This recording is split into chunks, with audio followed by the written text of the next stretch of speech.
Yes, I was there. And there he stood, this Jesus of Nazareth, the one who would be called King of the Jews. The chief priests cared more about other claims, that he was the Son of God, the Messiah. They were terrified, not because of empty claims, no, but because of the multitudes of people that followed him everywhere. Everywhere but here.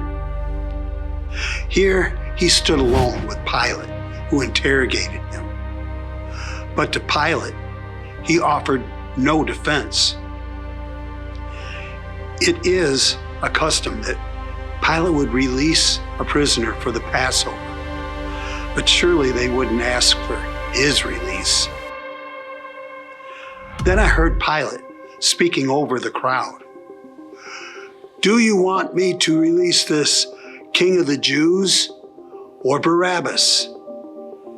Pilate's words made the crowd angry. How dare he call this man a king? And he certainly isn't the King of the Jews. Then I heard whispers of the name that I didn't want to hear, Barabbas. And like a snake, it weaved its way through the crowd until everyone was saying and then shouting, "Barabbas! Barabbas!" No, not Barabbas, not him. He was violent beyond belief. A zealot who would go on wild rampages against the Romans. It only gave the Roman soldiers more reasons to mistreat us. Then I heard Pilate speaking again. "Then what shall I do with this man, this King of the Jews? I find no fault in him." That made the crowd even angrier until one man said, "Crucify him!" And another man, "Crucify him!" And another, and another. Soon the crowd was in a violent frenzy, unlike anything I had ever seen before. It was almost as if they were being compelled by something beyond themselves. Then I was pushed into following the crowd as they led him off for scourging. I didn't want to watch. I just couldn't look away. It was almost as if I had to watch. Each lash seemed like an eternity. Before long, he was almost unrecognizable. He was covered with blood. But as he looked out at the crowd, it was as if he was looking directly at me. Not into my eyes, but into my heart and my soul. I tell you, I will never get that image out of my head. Then came the long walk to Golgotha. After a while, Jesus could no longer carry his cross. And so the Romans forced another man to carry it for him. He was soon covered with the blood of the condemned man. And I wondered how he could ever get clean again. Finally, they arrived at Golgotha, Skull Hill. I couldn't tear my eyes away as they drove the nails through his hands and his feet, and they stood him up in front of everyone. He was naked with shame, and yet it was me that felt such deep shame. This man was nothing like the criminals on either side of him, and yet it was him that the people mocked. They shouted and cursed at him with such anger, such venom. But the thing I remember most was the sign that Pilate ordered hung above him. The charges, King of the Jews. There it was again. Why did they keep calling him that? What kind of king is crucified? As the time passed, The other men, who would soon die for the crimes they committed, began to talk to Jesus. One ridiculed, the other did not. The composure of the man in the middle was remarkable. He spoke words of comfort and compassion. He spoke of salvation and of forgiveness for those who insisted that his life be taken.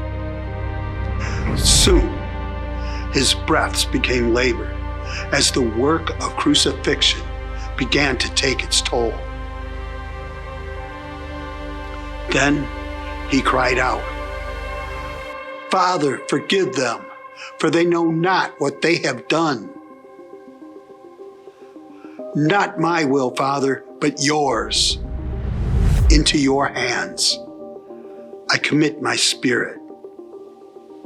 And then he gave out one final cry. "Eloi, Eloi, lama sabachthani." It is finished. And then he died. Suddenly, the sky turned black and the earth trembled beneath my feet.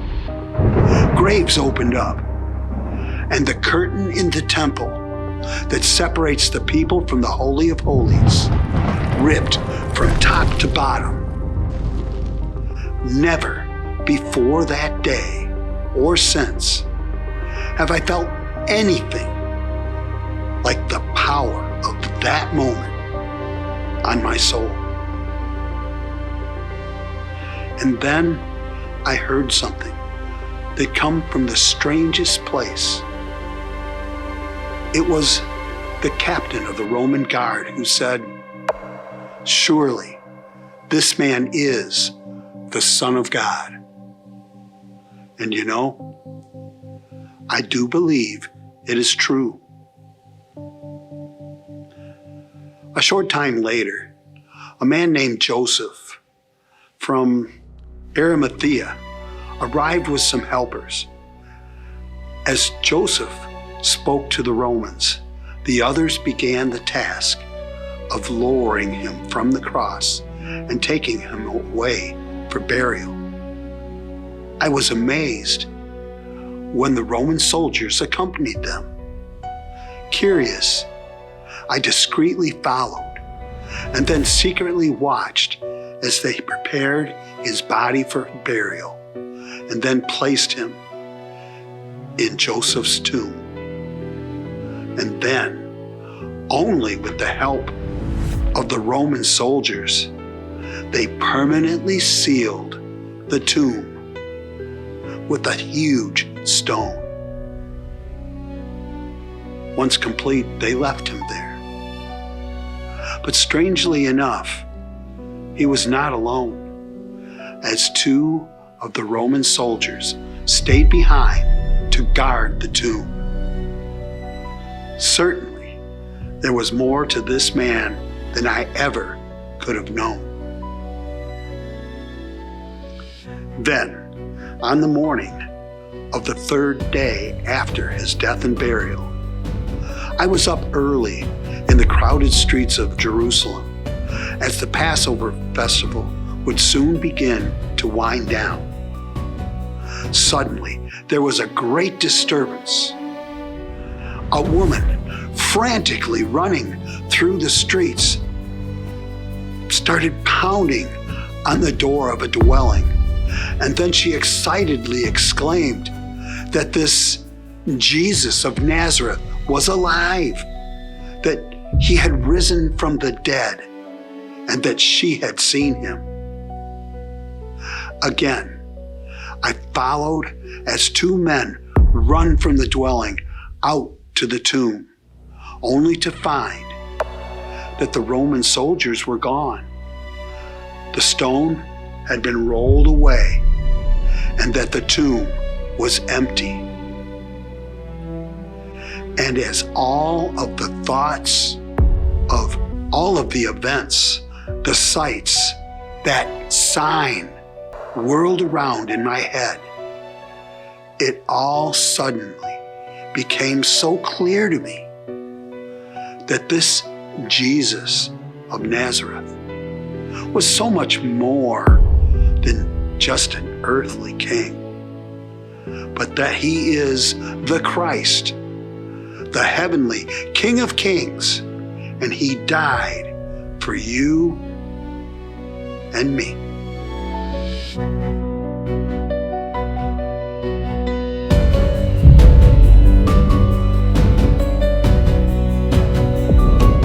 For God so loved the world that he gave his only begotten Son, that whosoever believes in him should not perish, but have everlasting life.